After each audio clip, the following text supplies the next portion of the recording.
مجھے بڑا موقع مل گیا دو معاشروں کو موازنہ کرنا. ڈفرنسز کیا ہے ہمارے, کیا ان کی طاقت ہے, کیا ہماری طاقت ہے, کیا ان کی کمزوریاں ہیں, ہماری کمزوریاں کیا ہے. یہ مجھے بڑا زبردست, آدھا مہینہ آدھا سال ادھر گزارتا تھا, آدھا سال پاکستان گزارتا تھا. تو مجھے دونوں جو سوسائٹیز تھی ان کو میں نے بڑی اندر سے دیکھا. اور میں شاید وہ پاکستانی تھا جس کو ایک برطانیہ انگلش اسٹیبلشمنٹ نے اپنایا, تو میں نے اندر سے ان کو دیکھا. تو دیکھیں, جو چیز ایک اگر معاشرے نے اوپر جانا ہے, اس کی پرواز اوپر جانی ہے, تو آزادی کے بغیر معاشرہ اوپر نہیں جا سکتا. اب وہ کیا چیزیں ہیں جو اب, اور اسی دوران میں نے پھر سٹڈی کیا. اسی دوران یہاں سے جب گیا نہیں مجھے پتا تھا, آہستہ آہستہ میں نے اپنا سارا اپنی تاریخ, اپنی دین, اس کو سٹڈی کیا. تو میں نے ریئلائز کیا کہ جو اللہ کیوں ہمیں حکم دیتا ہے کہ ان کے راستے پہ چلو, ہماری بہتری کے لیے, کیونکہ وہ دنیا کی تاریخ کا سب سے سکسیسفل ماڈل تھا. کبھی بھی نہیں ہوا کہ اتنے تھوڑے وقت میں دو سپر پاورز گھٹنے ٹیک جائیں, ان لوگوں کی جن کی حیثیت ہی کوئی نہیں تھی, کوئی ٹیکنالوجیکل ایڈوانس نہیں تھا. مثلا منگولین, چنگیز خان کے منگولین بھی دنیا پہ چھا گئے تھے, لیکن ان کے پاس انہوں نے زبردست ایک وار مشین ڈیولپ کی تھی, ٹیکنالوجی تھی ان کی کمان تھی جو زیادہ دور مارتی تھی, اس کی وجہ سے وہ گئے تھے. یہاں تو ایک کتاب بھی ہے, دی عرب کانکویسٹ, وہ لکھتی ہے کہ یہ جب یہ نبی صلی اللہ علیہ وسلم دنیا کے پردہ کرنے کے بعد 30 سال میں وہ ساری دنیا پہ چھا گئے. کوئی نئی ٹیکنالوجی نہیں تھی, جو جنگیں ہوتی تھیں ان کے نمبر بھی کم ہوتے تھے, دوسرے زیادہ ہوتے تھے. اور وہ کیونکہ ایک انگریز لکھ رہا ہے, وہ فینومینا اسٹڈی کر رہا تھا کہ کیا چیز تھی, کہ کیا ان کی موٹیویشن تھی. تو مجھے جو افسوس ہوتا ہے کہ ہم نے کبھی اس چیز کو اپنے بچوں کو بتایا ہی نہیں. میں نے رحمت اللہ عالمین اتھارٹی بنائی اسکالرز کی, تاکہ کریکولم ڈیولپ کریں ہمارے اسکول کے بچوں کے لیے, تاکہ بچے یہ سمجھے فینومینا. ہم اپنے بچوں کو بتائیں, کیونکہ آج یاد رکھیں, آج جو موبائل فون کی وجہ سے جو آج ہمارے بچوں کو مشکلات اور کنفیوژن کا سامنا کرنا پڑا ہے, جس طرح کا مٹیریل موبائل فون پہ اب ہے, اگر آپ اپنے بچوں کو نبی صلی اللہ علیہ وسلم کی سیرت سے ان کو مضبوط نہیں کریں گے, یہ بہت مشکل وقت ہے بچوں کے, یوتھ کے لیے بھی. تو اس لیے میں نے یہ اتھارٹی بنائی کہ یہ ڈیبیٹ ہوگی یونیورسٹیز میں, ہماری اسکالرشپ اس کو اسٹڈی کریں گے اس فینومینا کو. اور اس حکومت نے آ کے وہ بند کر دی اتھارٹی. اگر یہ فینومینا اگر امیجن کرے ویسٹرن سویلائزیشن میں ہوا ہوتا, تو ابھی پتہ نہیں کتنی فلمیں بن رہی ہوتی, کیا ہوتا, کتابیں لکھی جا رہی ہوتی. ان کے ہالی ووڈ کے اندر بتایا, کیونکہ کبھی بھی اتنے تھوڑے وقت پہ اتنے عظیم لوگ ہی نہیں آئے. یہ بھی ہسٹوریکل فیکٹ ہے. جو نبی کے ارد گرد تھا وہ ایک عظیم انسان بن گیا. حضرت بلال جو غلام تھے, انہوں نے 2 جنگوں کے اندر قیادت کی. انسانوں کو بدل دیا. میرا پوائنٹ سارا یہ ہے. اور انسان بدلتا ہے ذہن کے اندر, جب آپ اس کو آزاد کرتے ہیں, اس کو بڑا ضروری تعلیم دیتے ہیں, صحیح تعلیم دیتے ہیں. تعلیم بھی ہر کوئی تعلیم آزاد نہیں کرتی. اور تعلیم اور پھر انصاف. مدینہ کی ریاست کی بنیاد عدل اور انصاف تھی, کیونکہ جو ابھی شیرین نے بڑی بات کی کہ جو جسٹس ہے, جو انصاف ہے, وہ انسان کو حقوق دیتا ہے, اور انسان کے جو ہیومن رائٹس ہیں وہ انسانوں کو آزاد کر دیتا ہے. اور میں نے کیسے دیکھا, کیونکہ میں تو یہاں جب گیا تو یہاں ایوب خان کی ڈکٹیٹرشپ تھی. تو ادھر جب میں نے دیکھا کہ یونیورسٹی اسٹوڈنٹس, ان سب کو اپنے رائٹس کا پتہ تھا. اتنی سی کوئی ان کا وزیر وغیرہ کوئی ایسے لگے کہ اس نے ٹیکس پیئر کا پیسہ غلط خرچ کر دیا، اسٹوڈنٹس بول پڑتے تھے، ڈیمونسٹریشنز ہو جاتی تھی. اتنے آگاہ تھے وہ کہ ہمارے حقوق کیا ہیں. آزاد لوگ تھے، اور آزاد لوگ پریشر ڈالتے ہیں حکومت کے اوپر، اس کی جرت نہیں ہوتی کہ لوگوں کے حقوق کی خلاف ورزی کرے. آزاد قوم اپنے پروٹیکٹ کرتی ہے اپنے حقوق کو. اور آزاد قوم میں آزاد ذہن آتے ہیں، اور آزاد ذہن ہی اوپر جاتے ہیں. یہ جو انوویشنز ہوتی ہیں دنیا میں، ڈسکوریز ہوتی ہیں، انوینشنز ہوتی ہیں، یہ اوریجنل مائنڈز کرتے ہیں، غلام نہیں کر سکتے. غلام انتظار کرتے ہیں کہ جی ہمیں کوئی نئی بتایا جائے، جی نئی ٹیکنالوجی، اور ہم وہ اڈاپٹ کر لیتے ہیں. لیکن آزاد ذہن ڈسکوری کرتے ہیں. اور اسی لیے کتنے 100 سال تک سارے ٹاپ سائنٹسٹ مسلمان تھے، کیونکہ وہ آزاد انسان تھے. آپ جب ان کے حقوق، جو کلچر ڈیولپ ہوا تھا مدینہ کی ریاست میں، آپ رائٹس کا یہ دیکھیں کہ آج بھی آپ تصور نہیں کر سکتے کہ یہودی شہری حضرت علی رضی اللہ تعالیٰ سے کیس جیت جاتا ہے جب وہ خلیفہ ہوتے ہیں. آپ تصور کریں گے کہ آج بھی آپ یہ تصور کر سکتے ہیں کہ مائنورٹی جا کے ایک ہیڈ آف اسٹیٹ سے کیس جیت سکتی ہے کورٹ آف لاء میں. تو انہوں نے سب سے زیادہ ایمفسس انصاف پہ دیا اور رائٹس پہ.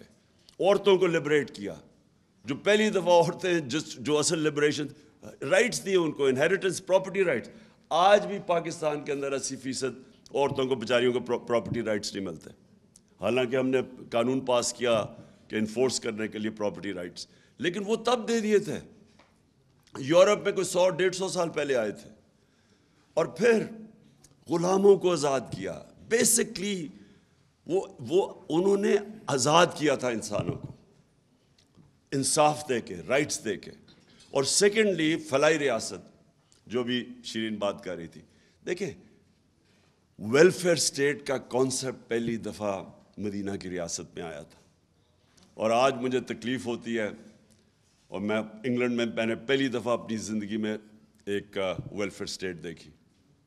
پہلی دفعہ ہم نے دیکھا کہ ایک آدمی، غریب آدمی ہے، اس کو مفت تعلیم مل رہی ہے، کوالٹی، اس کے بچے کو. عدالت میں جاتا ہے تو لیگل ایڈ مل رہی ہے اس کو. بے روزگار ہوتا ہے تو اس کو ان امپلائمنٹ بینیفٹس مل رہے ہیں، پیسے مل رہے ہیں جب تک روزگار نہیں ملتا. ہسپتالوں میں جاتا ہے تو اس کو مفت علاج ملتا ہے. یہ میں نے پہلی دفعہ برطانیہ میں دیکھا تھا. تب سے میں نے فیصلہ کیا کہ ہمیں اللہ نے کبھی موقع دیا تو یہ تو ہماری مشن سٹیٹمنٹ ہے، اسلامی فلاحی ریاست. یہ تو پاکستان کی مشن سٹیٹمنٹ ہے.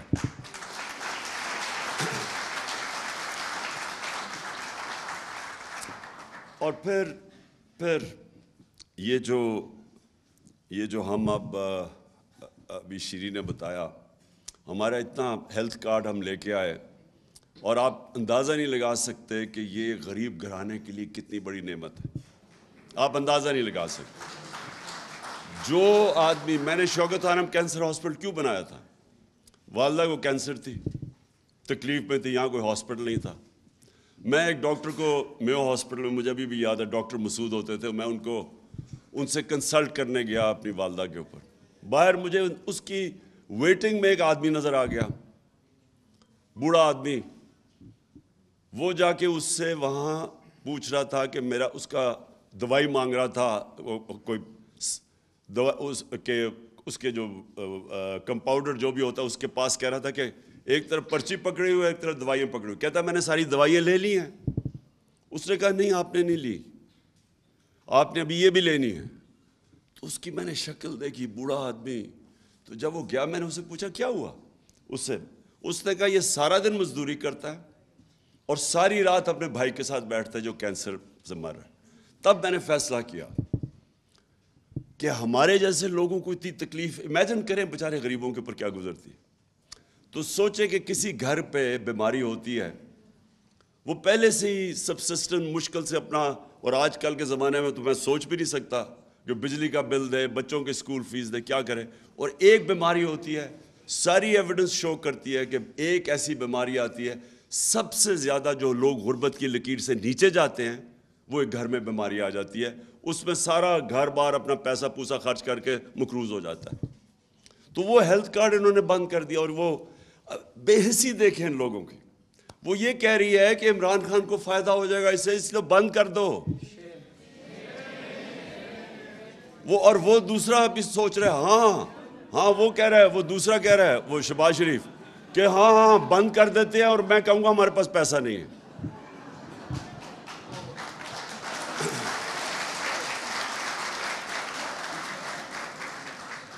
اچھا جی, دوسری چیز اکانومی. میں صرف اکانومی جو ہے نا جی, وہ کنیکٹڈ ہے فارن پالیسی کے ساتھ. میں سمجھتا ہوں یہ دونوں ساتھ کنیکٹڈ ہے. ہم نے فنڈامنٹل مسٹیک کیا کی؟ ہم نے یہ کیا, چلے ہم شروع میں ہمارے بڑے برے حالات تھے. جب پاکستان بنا تو یہاں کچھ بھی نہیں تھا, فیکٹری ساری ہندوستان میں رہ گئی تھی. ہمارے بڑے بتاتے ہیں کہ بڑے مشکل وقت تھا ہمارے لیے. پتہ نہیں 40 لاکھ ریفیوجیز تھے یا کتنے ریفیوجیز آئے ہوئے تھے, یا ملک کے پاس سٹرکچر نہیں تھا. بڑا لوگوں کا جذبہ بھی ہمیں بتاتے ہیں کہ کس طرح لوگوں نے کام کیا, مدد کی, کیسے ملک کو اٹھایا. لیکن ہندوستان سے خطرہ تھا, تو اس لیے ہم سیٹوں اور سینٹوں میں چلے گئے. امریکہ کے جو 2 بلاکس تھے کولڈ وار میں, ہم ادھر چلے گئے. چلے ٹھیک ہے, یہ ایکسیپٹ کر لیں کہ وہ ہم گئے, ہمیں ضرورت تھی, ہمارے پاس ہمارا 7 گنا بڑا نیبر تھا, اور وہ ہمیں خطرہ تھا اپنی ایگزسٹنس کا. اور پھر پاکستان نے ترقی بھی بڑی کی. 60s میں پرابلی پاکستان کا وہ واقعی ڈیکیڈ آف پروگریس تھا. بڑا ہماری بیوروکریسی انٹرنیشنل سٹینڈرڈ کی تھی. ہماری جو سول سروس تھی آؤٹ اسٹینڈنگ تھی تب, اور سول سروس اور اس نے اور جو اچیومنٹس ہیں ہماری آؤٹ اسٹینڈنگ. بلکہ یہ سارے علاقے کے اندر پاکستان کو مثال بنایا جاتا تھا 60s میں, جو ملک سب سے بہتر ڈیولپ کر رہا ہے. لیکن اس کے بعد کیا ہوا؟ ہمیں ہمارا جو غلط راستے پہ ہم نکل گئے. ہم نے بجائے یہ سوچنے کے کہ ہم اپنے آپ کو انڈسٹریلائز کریں گے, جو 60s میں ہو رہا تھا, نیشنلائزیشن آ گئی 70s میں, انڈسٹریلائزیشن چوک ہو گئی ہمارے بینکرز بڑی کوالٹی کے تھے. BCCI بن گیا جب انڈسٹریلائز کیا, اور BCCI دنیا میں کوالٹی کا بینک بن گیا. تو ہمارا ملک اس وقت اوپر جا رہا تھا, غلط طرف چلے گئے. ویلتھ کریشن ختم کر دی نیشنلائزیشن سے. اور اس کے بعد جو 80s میں ہم نے یہ سوچا کہ ہم اگر کسی اور کی جنگ یا ان میں شامل ہو جائیں تو اس سے ہمیں ڈالرز ملیں گے. یہ جو ہم ایڈ کے اوپر ڈپینڈنٹ ہوئے, اس نے سب سے بڑا ظلم کیا, کیونکہ یہ دونوں کنیکٹڈ ہے. فارن پالیسی کے اندر بھی آزادی جانی شروع ہوگی جب ایڈ کے اوپر آپ ڈپینڈنٹ ہو جائے, اور جو ہم نے اپنے پیر پہ کھڑا ہونا تھا ہم ہوئے نہیں. دیکھیں, ایک قوم جب تک اپنے ملک کے اندر ویلتھ کریشن نہیں کرتی, اپنے خرچے خود نہیں اٹھاتی, تو وہ تو تھوڑی دیر کے بعد, وہ مقروض ہونے کے بعد غلام بن جائے گی. اس کی آزادی تو جہاں نہیں ہے. اور آپ کی فارن پالیسی کنیکٹڈ ہے آپ کی اکانومی کے ساتھ. جو ہم نے نیشنل سیکورٹی پالیسی جو لیٹسٹ بنائی تھی, اس میں ہم نے دونوں کو کنیکٹ کر دیا کہ صرف فوج نہیں آپ کو بچا سکتی. جب تک آپ کی اکانومی سسٹینیبل نہیں ہے اور اپنے پیر پہ نہیں کھڑا ہوتی, آپ نہیں آزاد فیصلے کر سکتے. لیکن میرا ایک اور, جب ہماری باری آئی گورنمنٹ میں, تو ہم نے یہ فیصلہ کیا کہ ہم نے اب ایک انڈیپینڈنٹ فارن پالیسی کی طرف جانا ہے, اور ہر وہ چیز کرنی ہے جیسے پاکستان میں ویلتھ کریشن ہو. اس کا مطلب ایکسپورٹس بڑھانی ہے. اور یہ ابھی جو شوکت طری نے بتایا کہ یہ جو وزٹ آیا ہے لنڈن سے, اس نے 5 سال کے اندر ایکسپورٹس تو بڑھی نہیں. تو یہ اس کی کیا قابلیت تھی کہ اگر ملک کے اندر آپ نے اپنی آمدنی نہیں بڑھائی. دیکھیں, فائنانس منسٹر کا کیا کام ہوتا ہے؟ اس کا یہی ہوتا ہے نا, بتانے کے لیے اپنی آمدنی بڑھائے اور خرچے پورے کرے. سمپل ٹرمز میں بتائیں نا, یہ کوئی باقی آپ اکنامک ٹرمز اور جاگن استعمال کریں گے, لیکن بیسکلی جو آپ سب جانتی ہیں, جنہوں نے خواتین بیٹھی ہیں, جنہوں نے گھر کے خرچے پورے کرنے, ان کو بتاتے ہیں کہ یہ ہماری آمدنی ہے, یہ خرچے ہیں, اب آپ نے بیلنس کرنا ہے. تو بیلنس کرنے کے لیے جو آپ کی, جب تک آپ ایکسپورٹس نہیں بڑھائیں گے تو پیسہ کدھر سے آنا ہے؟ اور یہ کون مین، یہ جو آدمی ہے یہ کون مین ہے، کیونکہ یہ تو بہت بڑا فراڈ ہے. اس فراڈ نے، آپ یہ سوچیں کہ 5 سال اگر ہماری ایکسپورٹس ہی نہیں بڑھی تو اس کا کمال کیا ہے کہ جو اس کو آپ لے کے آ رہے ہیں.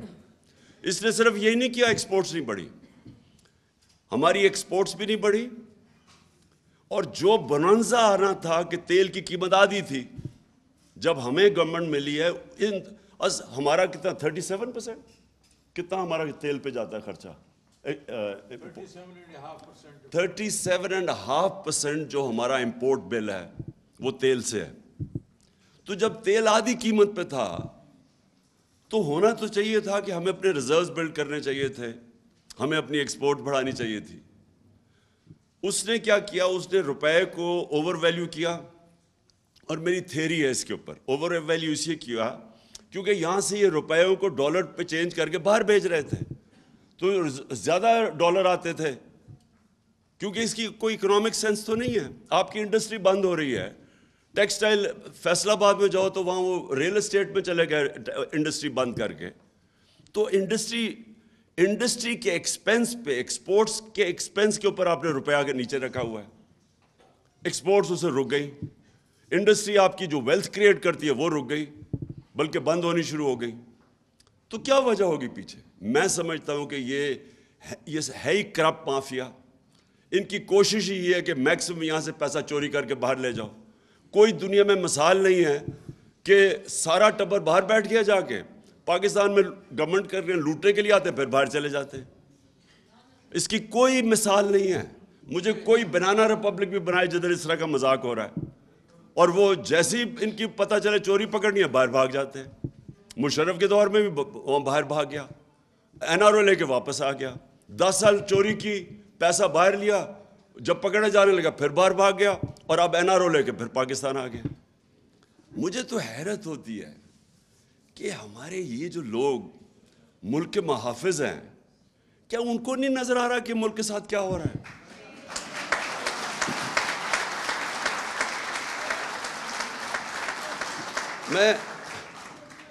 ہم نہیں چاہتے، میں اننیسری تنقید کسی کی نہیں کرنا چاہتا اپنے اداروں کو، لیکن مجھے یہ سمجھ نہیں آتی کہ کیا یہ اس کے لیے کوئی جینیس تو نہیں ہے؟ کیا سب کو نہیں نظر آ رہا کہ ملک کے ساتھ کیا ہو رہا ہے؟ کیا نظر نہیں آ رہا کہ یہ ملک کے ساتھ آپ ان لوگوں کو، جن لوگوں نے اس ملک، ان کے دور، ان دونوں خاندانوں کے دور میں بنگلہ دیش بھی آگے نکل گیا، ہندوستان آگے نکل گیا ہمارے سے. 80 کی دہائی میں جب کرکٹ کھیل کے ہندوستان سے آتا تھا پاکستان تو لگتا تھا غریب ملک سے امیر ملک میں آ گیا ہوں. ہم ہمیشہ، ڈاکٹر عشرت حسین اپنی کتاب میں لکھتے ہیں کہ 90s تک پاکستان زیادہ تر اکنامک انڈیکیٹر سے ہندوستان سے آگے تھا، اور بنگلہ دیش کی تو کوئی بات ہی نہیں کرتا تھا. بنگلہ دیش بھی آگے نکل گیا جب سے یہ دو آئے ہیں. یہ اربوں پتی بن گئے، ملک کو مقروض کر گئے. اور کون سی مائنڈ ہے جو ان لوگوں کو واپس مسلط کر رہا ہے ہمارے پہ؟ یہ پاکستان کے خیر خواہ نہیں ہے جو بھی کر رہے ہیں، جو بھی یہ کر رہے ہیں. میں آپ کو بتاؤں کہ اس سے بڑی ملک کے خلاف غداری نہیں ہو سکتی.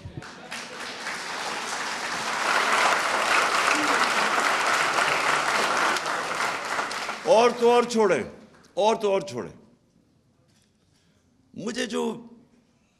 مجھے سمجھ نہیں آتی کہ کیا ہم ریئلائز نہیں کر رہے کہ ہم اپنے ملک کو، معاشی نقصان تو ایک طرف ہے، ہم اس ملک کی اخلاقیات کس طرح تباہ کر رہے ہیں.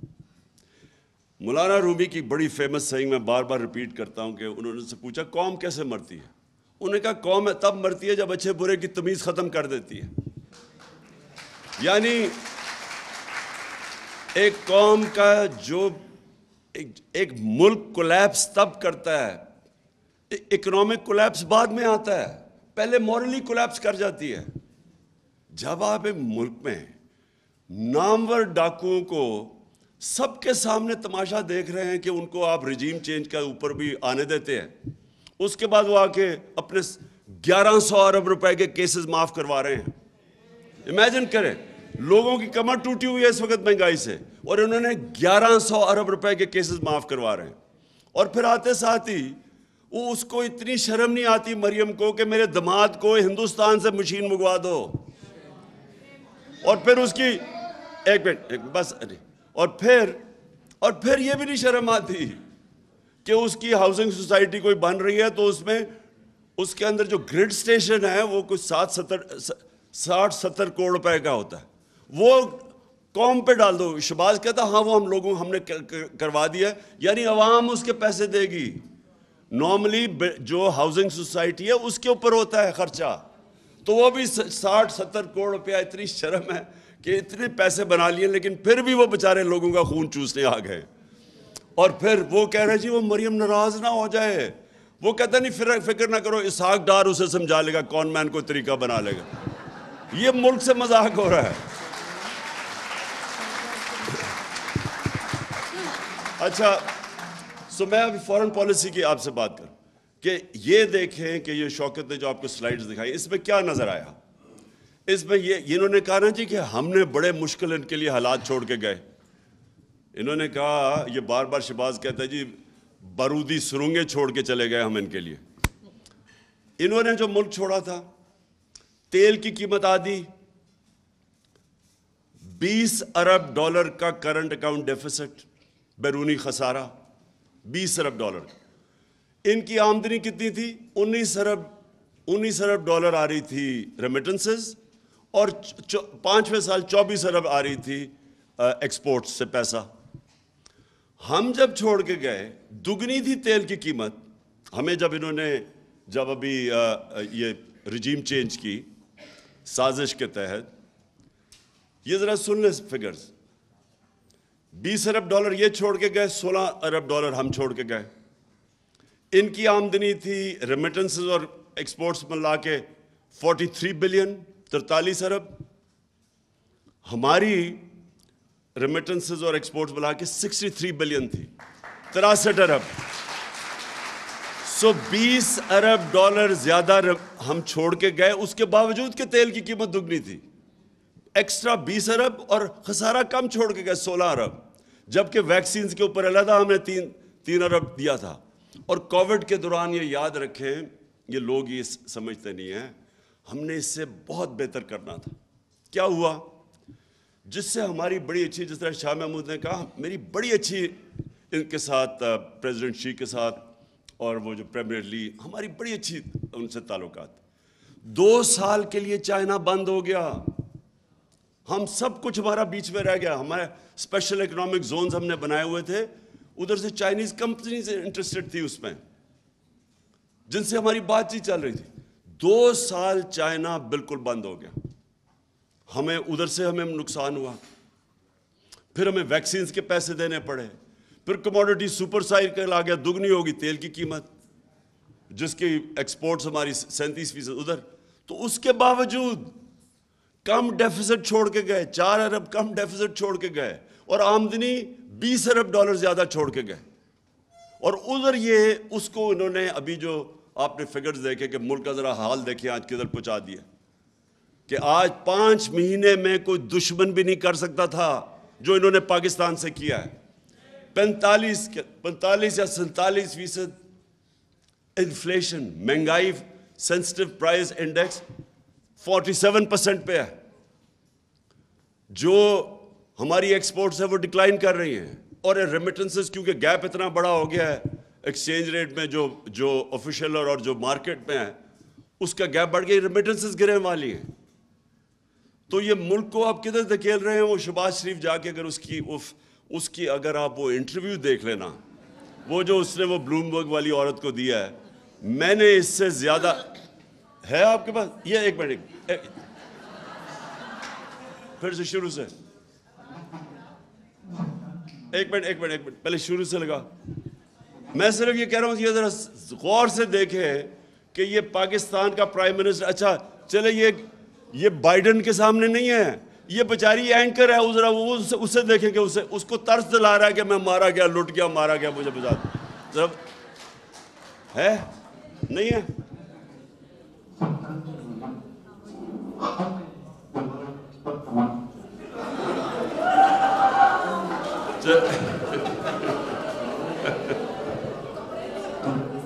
چھوڑو بند کرو اس کو، شکل ہی کافی ہے.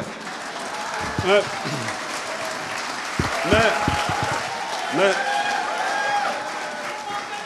بس میں ایک منٹ بس میں اب اس کی صرف شکل دیکھ لیں.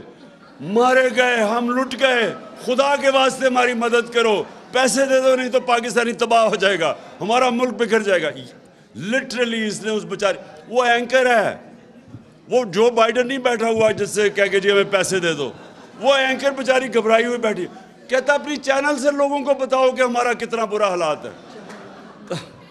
اینی وے, اچھا جی, اینی وے, آخر میں آپ کو فورن پالیسی کا یہ کہنا چاہتا ہوں. دیکھیں, جب یہ قوم ارادہ کرتی ہے, یہ قوم جب ارادہ کر لیتی ہے کہ ہم نے اپنے پیر پہ کھڑا ہونا ہے, آپ 22 کروڑ پاکستانی ہیں, میں آپ کو یقین دلاتا ہوں کہ یہ قوم, اللہ نے اتنی یہاں نعمتیں دی ہیں. ہم ایک تو چائنا سے ہم بڑا نقصان ہوا ہمیں, وہ 2 سال کہ چائنا بند ہو گیا, ہم انویسٹمنٹ نہیں آ سکی, نہیں تو ہمیں کرنٹ اکاؤنٹ بھی نہیں ہونا تھا, کیونکہ ہمارے پاس انویسٹمنٹ آ جانی تھی کہ کرنٹ اکاؤنٹ نہیں ہونا تھا. دوسرا, آپ کو پتہ ہے کہ ہم نے جا کے لابی کیا, کانڈا ناسٹ جو ایک ٹاپ انٹرنیشنل میگزین ہے, اس نے کہا پاکستان از دا نیکسٹ ہالیڈے ڈیسٹینیشن, کہ وہ ملک جس کے پاس سب سے زیادہ جو چھپی ہوئی ہے, ہڈن پیراڈائز ہے پاکستان ٹورزم کے لیے. انفارچونیٹلی 2 سال کووڈ کی وجہ سے ٹورزم ساری دنیا میں ختم ہو گئی. کہنے کا مقصد یہ ہے کہ ہمارے ملک میں اللہ نے ہر کچھ دیا ہے, لیکن جب تک ایک قوم یہ نہ فیصلہ کرے کہ ہم نے اپنے پیر پہ کھڑا ہونا ہے, اس کو اپنی طاقت کا ہی نہیں پتہ چل سکتا. آج آپ ایکسپیریمنٹ کر لیں, 1 منٹ, آپ ایک ایکسپیریمنٹ کر لیں. اللہ نے انسان کو بنایا ایسے, جب اس نے کہا نا کہ سب سے عظیم مخلوق ہے میری, تو اس کی کئی کنڈیشنز ہیں ادھر پہنچنے کے لیے. ایک چیز اس نے کہ انسان اس نے بنایا ایسا ہے کہ اگر آج میں سوٹی پکڑ کے چلنا شروع کر دوں, میری ٹانگیں کمزور ہو جائیں گی. میں اگر اب بستر میں لیٹ جاؤں, میرا جسم ہی کمزور ہو جائے گا. یہ اللہ نے بنایا. آپ ریزسٹنس دیں گے, آپ بھاری ویٹ اٹھائیں گے, آپ تکڑے ہو جائیں گے. سب سے بڑا پاور ہاؤس آپ کا ذہن ہے. جب ایک انسان فیصلہ کر لیتا ہے نا کہ میں نے یہ کرنا ہے, دنیا کی تاریخ جو لوگوں نے بڑے بڑے کام کیے ہیں, وہ پہلے مینٹلی فیصلہ کرتے ہیں, پھر وہ ایک ہی پلان بناتے ہیں, پلان اے, کوئی ان کا پلان بی نہیں ہوتا. میں ادھر تک پہنچنا ہے چاہے میری جان چلی جائے. اس میں اللہ نے ہمیں اتنی طاقت دی ہے کہ وہ خود ہی انسان کی طاقت نکلنی ہے, اس کو اپنی طاقت ڈسکور کرتا ہے. وہ جب ایک قوم یہ فیصلہ کرے, اور جی دیکھیں عمران خان نے وہ دیکھیں کیا کہہ دیا, وہ روس چلا گیا, جی امریکہ ناراض ہو گیا. اچھا جی, اس نے نریندر مودی کو کہہ دیا کہ وہ ہٹلر سے انسپائرڈ ہے, دیکھیں انڈیا کو ناراض کر دیا. وہ کشمیریوں کے لیے کھڑا ہو گیا, دیکھیں جی وہ کیا کر دیا. یہ کیا کہتے پھر رہے ہیں, وہ جی ہمیں آئسولیٹ کر دیا. ان کا مطلب یہ ہے کہ آئسولیٹ نہ کیسے ہوتا ہے, ان کے جوتے پالش کرنے شروع کر دو, ان کے پیروں میں گر جاؤ. ان کا مطلب یہ ہے کہ لوگ اس کو اچھی فورن پالیسی کہتے ہیں. یہ فورن پالیسی تو آپ 50 سال سے کر رہے ہیں, تو اب تک تو پاکستان کو سپر پاور بن جانا چاہیے تھا لوگوں کے جوتے پالش کر کے. کیا کیا ہم نے نہیں کیا اس ملک میں, مجھے یہ بتائیں. کبھی سنا کسی قوم نے جا کے اپنے کسی اور کی جنگ میں 80,000 اپنے لوگ قربان کر دیے؟ کوئی دنیا میں اس کی مثال ہے؟ یہ ان کے 3,000 سے کم لوگ مرتے ہیں, آپ کے 80,000 لوگ مر جاتے ہیں, اور کوئی شکریہ تک نہیں کرتا اس کے, بلکہ ہمیں ذمہ دار ٹھہرا دیتا ہے کہ جو افغانستان میں ان کا فیلئر ہوا. اور میں جب یہ کہتا ہوں کہ پاکستان نے تو تمہارے لیے قربانیاں دی ہیں, وہ ہمیں ذمہ دار ٹھہرا رہے تھے کہ جی دیکھیں طالبان کو پاکستان بیک کر لیا تھا اس لیے وہ ہار گئے. اور مجھے آگے سے کہہ رہے جی یہ نہ کہو, وہ امریکی ناراض ہو جائیں گے. میں صرف آپ کو یہ چیزیں اس لیے بتا رہا ہوں کہ اگر اس طرح کی ہم اپنے آپ کو ذلیل کر کے سمجھتے ہیں کہ پاکستان کوئی پیر پہ کھڑا ہو جائے گا, غلط فہمی میں نہ رہیں. ہم نے ایمل کانسی کو پکڑا دیا, اس کے وکیل نے جا کے وہاں عدالت میں کہا جی جب انہوں نے اس سے جج نے پوچھا کہ یہ تو قانونی کارروائی نہیں ہوئی, اس کو اب ڈٹ کر کے لے گئے ہیں. تو کیسے ہو گیا یہ؟ اس نے آگے سے کہا جی پاکستانی اپنی والدہ بھی بیچ دیں پیسے کے پیچھے، ڈالروں کے پیچھے. تو ہماری وجہ سے ہم نے ذلت کمائی، ہم نے اپنے آپ کو ذلیل کیا. اس کو دوسرے کو ایک رمزی یوسف اس کو پکڑا دیا. ریمنڈ ڈیوس نے دن دہاڑے آ کے 2 پاکستانیوں کو قتل کر دیا، وہ چپ کر کے اس کو واپس بھیج دیا. کسی نے نہیں دیکھا کہ آپ امریکہ میں کر کے دکھائیں نا کسی اور جگہ پہ. پھر 400 ڈرون اٹیک کر دیے. کبھی ہوا ہی نہیں کہ دنیا کی تاریخ میں کہ آپ ان کی جنگ لڑیں وہ آپ کے اوپر ہی ڈرون اٹیک کر رہے ہیں. اس کی کوئی مثال نہیں ہے. اور جو فیصلہ کریں، جس کو جو ماریں کہیں جی یہ دہشت گرد ہے، کوئی ہم تحقیق کریں ڈر کے مارے کہ جی وہ ناراض نہ ہو جائیں. اور اس سے اگر ہم نے یہ جوتے پالش کیے اتنی شیملیسلی اپنے آپ کو ذلیل کر کے، کیا اس سے کوئی فائدہ ہوا پاکستان کو؟ آج گرے ہوئے پیروں میں. آج جا کے نیو یارک میں بیکاریوں کی طرح بھیک مانگ رہے کہ جی ہمیں کوئی بچا لے، فلڈ آ گیا جی یہ آ گیا، کسی طرح کوئی پیسہ دے دے. اس طرح کبھی قوم نہیں بنتی، کبھی آج تک دنیا کی تاریخ میں قوم نہیں بنی. میں بار بار مدینہ کی ریاست کی اس لیے مثال دیتا ہوں، وہ پہلے دن مدینہ کی ریاست ہی بن گئی تھی. انہوں نے جدوجہد کی تھی، انہوں نے مل کے کمیونٹی نے 2 جنگوں کے اندر، جنگ احد اور خندق کے اندر، تو امہ کو خطرہ تھا کہ وہ بچیں گے بھی یا نہیں. فاقے کیے انہوں نے جب انہوں نے سیج کی ہوئی تھی مدینہ کی. نبی صلی اللہ علیہ وسلم نے 2 پتھر پیٹ پہ باندھ کے کام کر رہے تھے، وہاں قربانیاں دے رہے تھے. قومیں قربانیاں دے کے بنتی ہیں. بیکاریوں کی طرح بھیک مانگ کے جوتے پالش کر کے کوئی قوم نہیں بنی آج تک. اور آپ کی فورن پالیسی ریفلیکٹ کرتی ہے. ہم نے جو کوشش کی شاہ محمود نے، ہم نے ایک خوددار فورن پالیسی بنانے کی کوشش کی. ہم نے ان کو بتایا، اور بائی دی وے امریکنوں نے بار بار سگنلز دیے کہ جی یہ تو بدل گیا پاکستان. ہمیں میسیجز دی کہ جی یہ تو it's not business as usual. اور وہ میں آپ کو یہ بھی بتاؤں، میں ویسٹرن مائنڈ سب سے بہتر سمجھتا ہوں. وہ آپ کی عزت کرتے ہیں جب آپ اپنے نیشنل انٹرسٹ کے لیے کھڑے ہوتے ہیں. میں جب صدر پوٹن کے ساتھ بیٹھا 3.5 گھنٹے، میری بڑی لمبی بات ہوئی، بڑی باتیں ہوئیں. میں اس سے یہ بھی اینڈ میں پوچھا، میں نے کہا مجھے بتاؤ باقی جو ورلڈ لیڈرز تھے، جو کیونکہ یہ تو بہت سب کو ملا ہوا ہے 20 سال سے، تو میں اس کے ویوز پوچھا. میں نے کہا فلانا کا بتاؤ، اس کا بتاؤ، اس کا بتاؤ، کیونکہ 3.5 گھنٹے ہو گئے تھے اور بھی بات کرنی تھی میں. تو میں نے اس سے پوچھا اردوغان کا. اب یہ سنیں ذرا. اس نے کہا اردوغان کا کہ دیکھیں یہ کئی دفعہ میں اسے، یہ ہماری پالیسیز میں کلیش ہوتے ہیں، یہ میری پالیسی مانتا نہیں ہے، لیکن میں اس کی عزت کرتا ہوں. کیوں؟ کیونکہ یہ اپنے ملک کے انٹرسٹ کے لیے کھڑا ہے.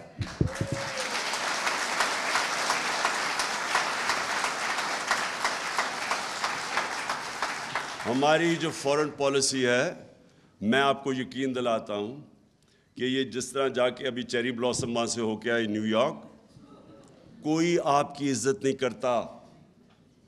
آپ جتنا مرضی ان کو خوش کرنے کی کوشش کریں، اور ان کے سے اس سے کسی نے ابھی سندھی کسی پولیٹیشین سٹیٹمنٹ دی، بلاول بھٹو نے پھر پاکستان کو مین سٹریم میں لے آیا.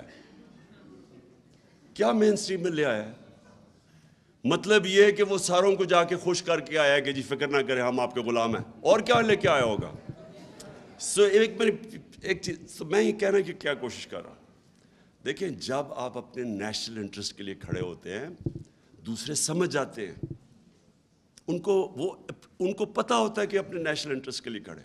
اگر ہم روس گئے، امریکہ ناراض ہو گیا، مجھے تو موقع ہی نہیں ملا کیونکہ انہوں نے آتے ساتھ ہی سازش تو جیسے واپس آیا تو گیم چلا دی تھی انہوں نے. لیکن مجھے پتہ ہے کہ میں ان کو کنونس کر سکتا تھا کیونکہ یہ میرا نیشنل انٹرسٹ ہے. میرے برطانیہ کا مجھے ملا آدمی آ کے، اس نے کہا جی بڑے لوگ ناراض ہیں، بلکہ وہ اینکر نے بھی مجھے کہا کہ بڑے لوگ ناراض ہیں جی، آپ اس وقت چلے گئے جب وہ روس ادھر اٹیک کرنے جا رہا تھا یوکرین میں. میں نے اس سے کہا مجھے 22 کروڑ لوگوں نے الیکٹ کس لیے کیا ہے اس لیے نہیں کہ میں دنیا کی جا کے باتیں کروں گی جی اس نے کیا کر دیا تو فلانا کیا کر دیا. میں نے کہا انہوں نے مجھے اس لیے الیکٹ کیا ہے کہ میرے کم از کم 12 کروڑ لوگ، ان میں سے آدھے غربت کی لکیر سے نیچے ہیں، اور آدھوں کو جب مہنگائی کا جھٹکا پڑتا ہے وہ بھی نیچے چلے جاتے ہیں غربت کی لکیر سے نیچے. یعنی کہ دگنی آبادی برطانیہ کی، ان کی تو 6 کروڑ آبادی ہے. ہمارے 12 کروڑ لوگ وہ ہیں کہ جو اگر یہ پرائس شاک پڑے گا تو غربت کی لکیر کے نیچے چلے جائیں گے. تو میری تو وہ پرائیورٹی ہے. میں نے کہا تمہارے ملک میں مصیبت پڑ گئی ہے، مہنگائی آئی ہے، اور ان کے ملک میں کیا مصیبت، وہ کتنے اربوں ڈالر دے رہے ہیں اپنے لوگوں کو، اب سبسیڈائز کر رہے ہیں، یہ انرجی کاسٹ سبسیڈائز کر رہے ہیں، لیکن ان کے تو لوگوں کی سٹینڈرڈ آف لیونگ نیچے جاتی ہے. ہمارے لوگ 2 وقت کی روٹی نہیں کھا سکتے. تو میری تو وہ پرائیورٹی ہے. اور میں نے تو ہر ورلڈ سٹیج پہ یہ کہنا تھا کہ ہمیں اپنی جنگوں میں نہ شامل کرو. میں نے کہا آپ کشمیر کے اندر کوئی ہماری مدد کرنے آتے ہو؟ جو ہندوستان سارے انٹرنیشنل قوانین کی وائلیشنز کر رہا ہے. 1 لاکھ کشمیری مر چکا ہے، شہید ہو چکا ہے. 1 لاکھ کشمیری 30 سالوں میں 35 سالوں میں شہید ہو چکا ہے. کبھی آپ نے ان کی کبھی سوچا ہے؟ تو آپ کہہ رہے ہیں ہم تمہاری جنگ میں آ کے فیصلے آپ کی سائڈ پہ کھڑے ہو جائیں. اور وہ سمجھتے ہیں، یہ ڈیموکریٹک سوسائٹیز اس چیز کو سمجھتی ہیں. اور ہمیں اگر یہ جو یہاں بدقسمتی سے غلام ذہنیت ہے لوگوں کی، ان کو اس چیز کی سمجھ نہیں آتی. جو لوگوں کی ملکوں کی عزت، پہلے تو اپنے نیشنل انٹرسٹ کے لیے کھڑے ہو، اور سیکنڈلی جب آپ قوم اپنے پیر پہ کھڑی ہو جاتی ہے پھر وہ سب کچھ کر سکتی ہے. 22 کروڑ لوگ ہیں ہمارے لیے کوئی مشکل، میں آپ کو یقین دلاتا ہوں جتنا پیسہ پاکستانیوں کے پاس ہے کوئی مشکل نہیں ہے، ہم اپنا قرضے واپس کر سکتے. لیکن قوم بننا سب سے پہلے، اپنے پیر پہ کھڑا ہونا، اس کے بعد خوددار قوم بننا، پہلے اپنی عزت کروانا، پھر دنیا عزت کرے گی. جو قوم اپنی عزت نہیں کرتی کوئی اس کی عزت نہیں کرتا. اور میں آخر میں شیرین ایک ختم کرتا ہوں. دیکھیں یہ جو پاکستان میں ہوا نا، ابھی پاکستان میں، باہر چلے جاؤ نا، باہر جا کے باتیں کرو. پاکستان میں کیا ہوا؟ ایک فیصلہ ہوا رجیم چینج کا، چلیں جی چینج ہو گئی رجیم. لیکن جو اس سے برا فیصلہ ہوا کہ ایجنسیز ہمیں دشمن سمجھنے شروع ہو گئے کہ ہم کوئی پاکستان کے دشمن آ گئے. مجھے اس کی ابھی تک حیرت ہوتی ہے کہ جس طرح کے جرنلسٹ کو انہوں نے، جن کے پیچھے گئے، اور جو آج ارشد شریف جیسا، صابر شاکر ملک چھوڑ کے چلے گئے، عارف حمید بھٹی اس نے چینل سے اس کو چینل چھڑوا دیے، یعنی سمیع ابراہیم، یا وہ ایاز امیر، جمیل فاروقی. اب یہ جو لوگ ہیں، عمران ریاض، اب یہ سوچے کہ لوگ ان کو جانتے ہیں.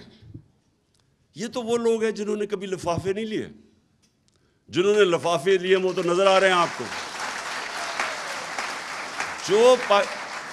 جو جرنلسٹ پاکستان کے اندر جن کی کریڈیبلٹی اور ان کی ریڈرشپ ہے یا ان کی ویورشپ ہے، ان لوگوں کو دشمنوں کی طرح ٹریٹ کر رہے ہیں، جس طرح کہ یہ کوئی انڈین ایجنٹ آ گئے یہاں. اور وہ لوگ جو پیسے لینے والے، جو ضمیر بیچنے والے، وہ میڈیا ہاؤسز. دیکھیں میڈیا ہاؤسز، یہ بہت بڑی مت ہے کہ جی ہم یہ جو میڈیا ہاؤسز ہیں یہ فریڈم آف ایکسپریشن میں بلیو کرتے ہیں. لی کوان یو جو سنگاپور کا بڑا اسٹیٹسمن تھا، جس نے سنگاپور کو بدل دیا بالکل، میں نے اس کی کتاب پڑھی. اس نے بڑی انٹرسٹنگ بات کی، بڑی پہلے کتاب پڑھی. اس نے کہا میں نے جب اقتدار میں آیا تو میں نے ریئلائز کیا کہ یہ جو فریڈم آف میڈیا ہے اور فریڈم آف ایکسپریشن ہے، یہ میں نے ریئلائز کیا کہ یہ فریڈم آف، یہ جو میڈیا ہاؤسز کے اونرز ہیں وہ فریڈم آف ایکسپریشن نہیں پروٹیکٹ کر رہے، وہ اپنے بزنس انٹرسٹ پروٹیکٹ کرنے کے لیے میڈیا کو استعمال کر رہے ہیں. یہ لی کوان یو نے تب لکھا، تو پھر انہوں نے پابندی لگائی. اب ہمارے بھی یہاں دیکھ لیں، ایک قبضہ گروپ ہے، اس نے ٹی وی چینل لے لی ہے، اس کی زمین خالی کروائی جا رہی ہے، جو قبضہ کیا وہ اسے چینل استعمال کرتے. یہ دنیا میں کدھر ہوتا ہے؟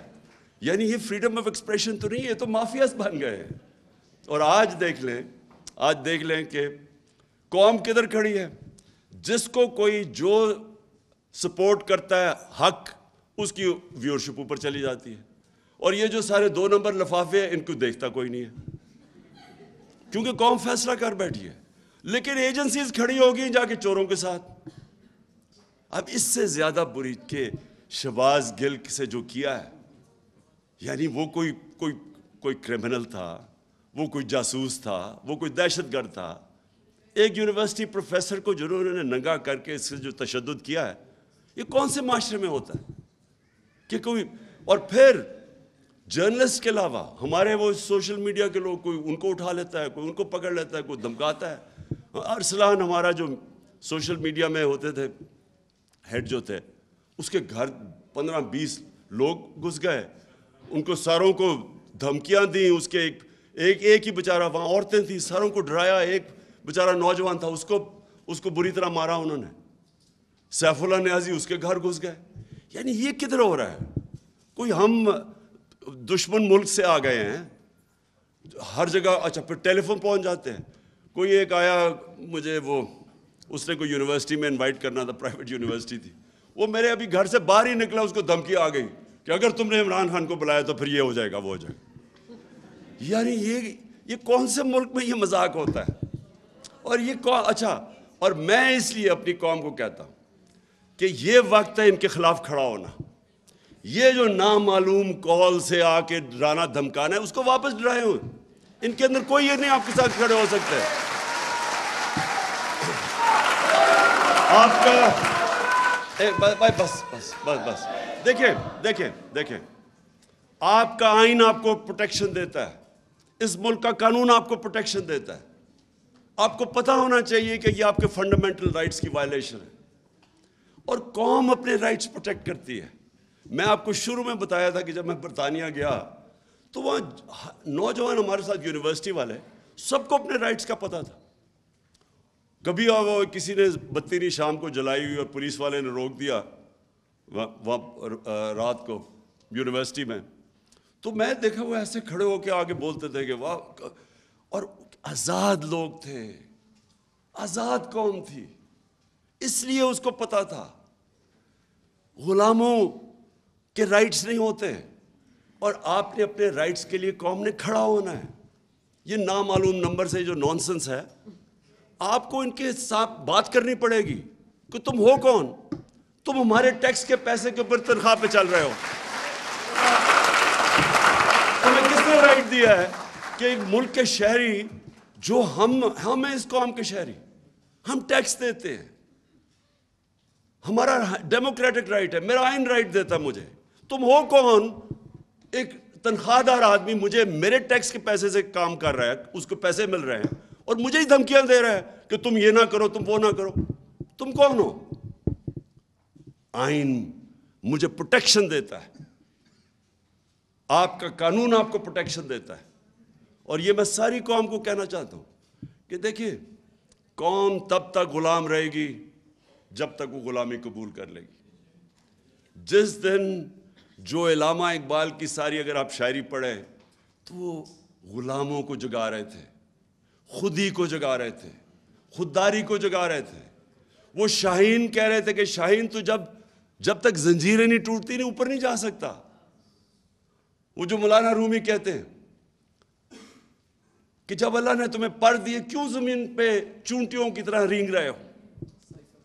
جب تک آپ کے پر نہیں ہوں گے، جب تک آپ یہ زنجیریں نہیں توڑیں گے. اور یہ زیادہ تر ذہن میں ہے، خوف پہ. وہ جو ڈرا دیا اس نے، میں یہ کر دوں گا، کچھ نہیں کر سکتا آپ کا کوئی. جب قوم فیصلہ کر لیتی ہے کوئی اس کے سامنے نہیں کھڑا ہوتا.